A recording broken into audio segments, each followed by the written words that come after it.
The former U.S. chief negotiator has a slightly different take on how the issue surrounding the rising tensions should be approached.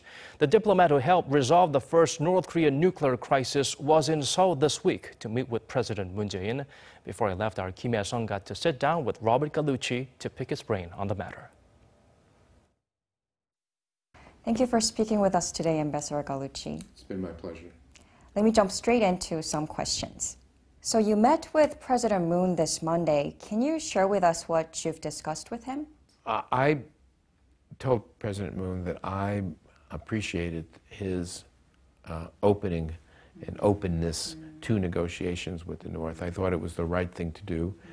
There are things that the Republic of Korea can address that others can't, including the United States, that when we talk about next steps to integrating North Korea into the international economy, economic development. You helped resolve the first North Korean crisis through dialogue during the Clinton administration. Like you said, President Moon wants to solve this crisis through dialogue too. Well, critics say it's pointless to pursue negotiation at this point. What do you think? I frankly don't understand an argument that it's pointless to pursue negotiations.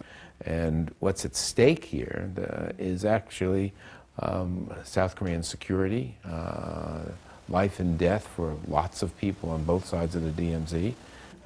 And I would want there to be absolutely no choice at the end of the day other than to use the military force if we had to.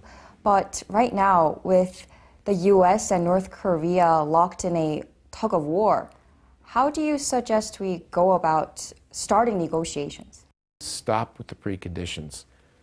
Meet and then indicate what would disrupt future discussions. Tell the other side that, and if they wish to continue, then they'll avoid the behavior that would be disruptive. We're getting mixed messages from Washington. President Trump is maintaining his hardline stance, while his aides are hinting at a possible dialogue. Where do you think Washington really stands right now? I would discourage you from thinking that this is an orchestrated policy, as it is sometimes known as good cop, bad cop.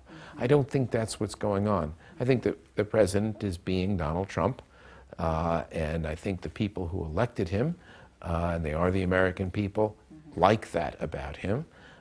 It makes it particularly challenging for the people around him when he says what he thinks about what they are doing. But it is the way the U.S. government now works.